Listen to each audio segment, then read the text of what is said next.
Bonjour à tous. Première vidéo VMS Up 2024. Bonne année à tous.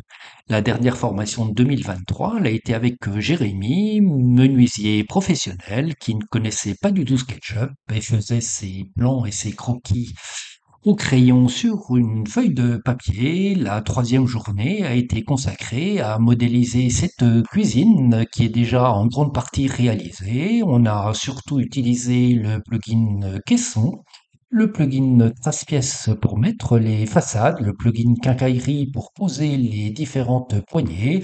On est allé dans le 3D Warehouse chercher des éléments pour les intégrer et on a même regardé comment réutiliser une texture pour la mettre dans un modèle. L'objectif de l'exercice n'était pas de faire un plan détaillé, mais juste d'avoir une image pour montrer au client de façon un petit peu plus réaliste qu'un vague croquis sur une feuille de papier. Nous avons beaucoup utilisé l'outil Caisson et je me suis aperçu à cette occasion qu'il était intéressant de pouvoir prendre des mesures existantes tout en utilisant le plugin Caisson.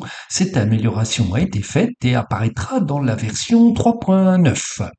Pour modéliser rapidement cette cuisine, l'extension caisson est extrêmement utile, de même que l'extension Adaptea, qui va permettre donc très rapidement de redimensionner un caisson, et également très utile le plugin Trace-Pièces, qui va nous permettre donc sur un caisson de mettre la façade de ce caisson très facilement.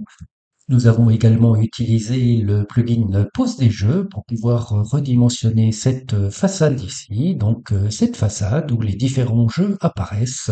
Je me suis aperçu à cette occasion qu'il y avait quelques défauts et qu'on ne pouvait pas enchaîner. Ces défauts ont donc été modifiés dans la version 3.9.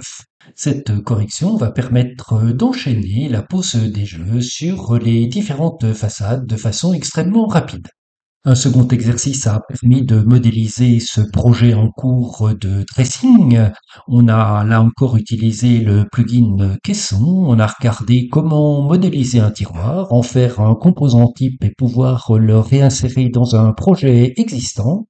Et on a regardé enfin comment modéliser cette porte, donc avec ses montants, ses traverses, ses panneaux en brevet. Et on a utilisé le plugin Usinage Contour à la fois pour faire les rainures et pour faire les petits chanfreins arrêtés qui sont ici, et pour feuillerer les panneaux de manière à pouvoir les embrever. Lorsque nous avons terminé la porte avec les différentes moulures arrêtées, nous nous sommes aperçus que la hauteur de la porte n'était pas correcte, il manquait 80 mm. On n'a pas trouvé de façon simple de le faire pour modifier avec le plugin Étire. Si on tire cette partie-là, les quatre panneaux seront plus de la même taille, ce qui ne va pas du tout. Donc on a recommencé la porte. En fait, il y avait une autre possibilité assez simple, c'est de lancer le plugin Étire 4 fois de suite. Donc on va lancer le plugin Étire une première fois ici, clic droit souris et augmenter de 20 mm. Je valide en gardant les pièces uniques, non.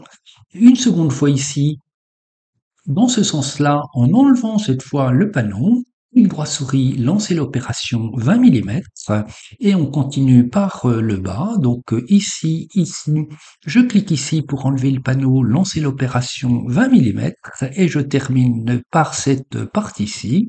J'enlève toujours le panneau ici, lancer l'opération 20 mm et il va nous rester juste une chose à faire ici, double clic, c'est de rebaisser ce panneau vers le bas de 20 mm.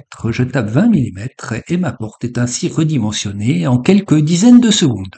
Cette formation est également l'occasion d'apporter une amélioration à l'extension Adaptea. Si je lance cette extension sur ce caisson, comme on passe par le milieu, l'étagère du milieu, son épaisseur augmente, ce qui n'est pas souhaitable. Si je fais CTRL Z et que je relance l'extension Adaptea et que j'appuie à présent sur CTRL, je vais pouvoir définir le point d'extension et ensuite faire l'extension de cette partie-là.